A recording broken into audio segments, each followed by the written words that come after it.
Welcome to Tales from the Street.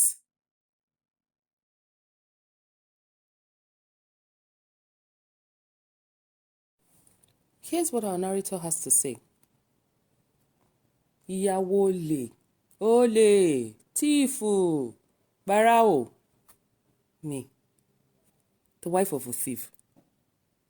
My legs were shaking as their insult hit me like missiles the day I went to General Hospital at Bagada to visit my boyfriend, Obele. I had been told he was stabbed and was taken to the emergency ward of the hospital by policemen. The person who informed me told me on the phone.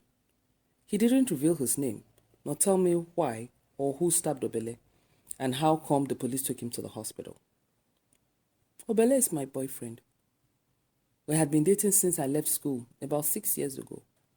I won't call him my husband, although we live in the same house. He has not fully carried my bride price. And where I come from, no matter how long you lived with a man, if he does not carry the necessary traditional gifts to your parents, you as a woman cannot go out and say, he's my husband. So in that case, Obala is just my boyfriend. We are both from Kogi State, but both of us grew up here in Lagos. How did we meet? At school. We both went to secondary school at Oshodi, and after secondary school, we both enrolled as part-time students at Laspotech, where we both studied business administration. Our parents couldn't afford to send us to further our education in bigger universities. So instead of just being a non-entity, we enrolled as part-time students and got jobs at one of the popular fast food joints, me as a sales girl and Obele as a security man. Those 3 years of part-time study was troublesome for us.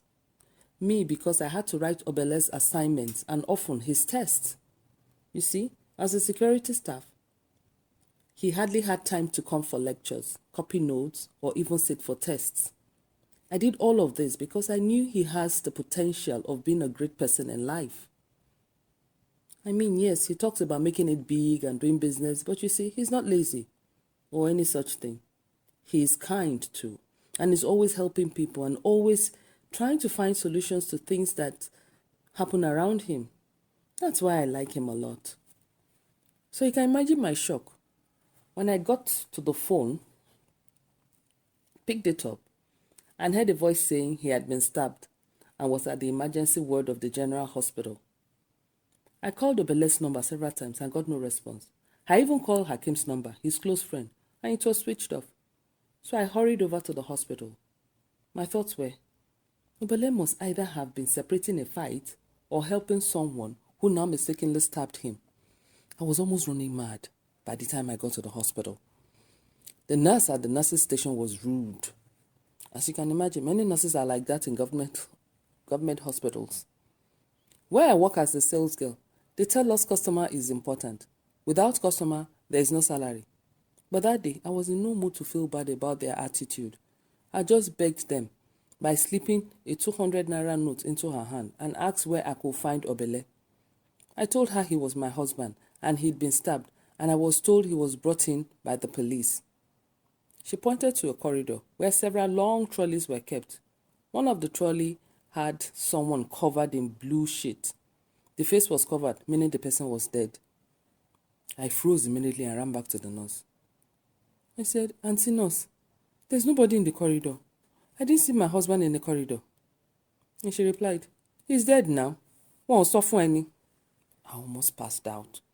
How? When? Why? I began to cry. There was no one to hold me, no one to say, why are you crying so painfully? I was just going crazy, pulling at my hair and running around. Then the nurse came back and said I was disturbing the peace, that my husband was a thief and had been stabbed by one of the victims, and he and his gang went to rob. That was when I lost it. I lashed at the nurse and grabbed her in a chokehold. She had taken my money and still had the guts to call my Obele a thief. She had no shame. But you see, shame had no home. But it found one in me that day. Shame has no home. But it found one in me that day. The other nurses rushed to rescue her. They called me all sorts of names. They were still at it when a policeman came by and I was arrested as an accomplice. To what, I asked. Armed robbery and armed possessions, I was told. They said I had to prove I knew nothing about Obele's activities since I was his wife. I am not his wife, oh, immediately I screamed. Too late. I don't know where to start my story. Since the day I was arrested, I have neither seen any of Obele's friends, nor mine for that matter. How do I prove my innocence? Please help me. My name is Rafiat Lawal. If you enjoyed the story, please like, share, and subscribe. Thank you.